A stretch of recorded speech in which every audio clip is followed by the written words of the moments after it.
qu'ils le veuillent ou non, volontairement ou involontairement, consciemment ou inconsciemment. Les Berbères, je dis les Berbères, mais bon, on dit les Amazighs ou les Berbères, bon, moi j'ai toujours appris à dire les Berbères, je suis désolé si ça, mais enfin bon. Donc qu'ils le veuillent ou non, ils sont l'objet, ils sont entrés dans une combinaison mondiale, ils sont entrés dans un jeu de forces internationales.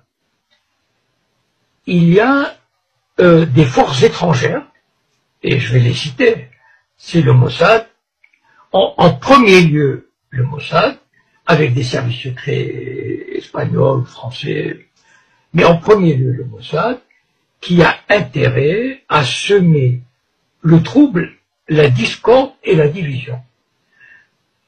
Et ça, on ne peut pas échapper à ça. Et je vais vous raconter une anecdote qui m'est arrivée il y a presque une douzaine d'années. À l'époque, je n'étais pas du tout connu. C'est-à-dire, il n'y avait pas Facebook, je faisais pas de conférences, et j'avais l'habitude de me glisser dans les réunions du Bnei Brit, par exemple. Le Bnei Brit, c'est la franc-maçonnerie juive mondiale. Et j'ai assisté à la réunion suivante. Je ne sais plus comment j'y suis allé, mais je suis arrivé. C'était la loge Ben Gurion à la mairie du 16e arrondissement. Et cette loge avait invité des Berbères d'Algérie, 5 ou 6, qui représentaient des associations de Berbères. Et moi, bon, assis quelque part comme ça, tranquille, j'observais. Et il y avait presque une centaine de personnes. Enfin, c'est une loge très importante. Ce sont tous des juifs sionistes. Et là, ils ont commencé à leur dire, oui, c'est bien, vous menez un bon combat pour votre identité culturelle, votre culture. Enfin, ils les caressaient dans le sens du poil. Et petit à petit, ils les ont amenés. Et moi, j'admirais leur savoir-faire, parce que franchement, au bout d'une heure, ils les ont amenés, ils leur ont fait croire que leur combat identitaire, leur combat culturel, était le même que celui des Juifs qui se battaient et des Israéliens qui se battaient, qui sont battus pour sauvegarder leur identité et qu'ils allaient leur apporter leur aide, etc. Et c'est la première fois où j'ai pris conscience que les organisations judéo-sionistes s'intéressaient aux problèmes berbères.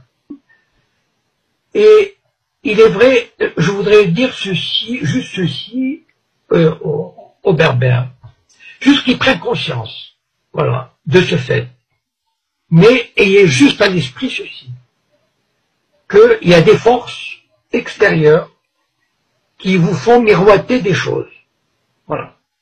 C'est-à-dire, il y a des agents du Mossad qui vont voir des Amazighs, qui vont leur dire mais vos grands-parents étaient juifs, vous pouvez avoir une bourse pour Israël, en fait vous vous appelez pas je sais pas quoi, mais vous appelez Jacob ou Lévi, enfin je sais pas, voilà. Et ça marche pour certains. Petit à petit, ils sèment le trouble. Et certains Amazighs, certains Berbères pensent trouver un appui, pensent trouver, comment dire, une voie de sortie d'une exploitation ou d'un colonialisme qui se trouverait à Rabat ou à Alger. Moi, je voudrais juste, comment dire, j'ai pas du tout à vous dire comment il faut faire, de quelle manière il faut se battre, quelles sont les revendications que vous pouvez demander, etc. C'est pas mon rôle. Voilà, mon rôle, c'est, moi qui ai un peu d'expérience, qui ai une petite vision comme ça, de vous éclairer sur les dessous des cartes. Voilà, sur les tenants et les aboutissants. Ne vous faites jamais d'illusions sur le Mossad et sur les sionistes. Ils détestent tout le monde. Ils détestent les Arabes, ils détestent les Berbères, ils détestent les musulmans, ils méprisent les Arabes, les Berbères et tous ces peuples du tiers-monde. Donc, ne vous faites pas d'illusions. Les sionistes vous mèneront par le bout du nez.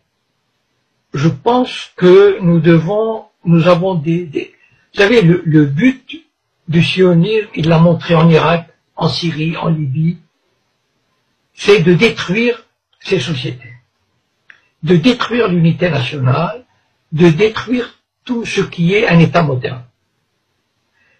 Et les Berbères, je vais vous dire, si vous marchez dans cette combine, vous serez emportés.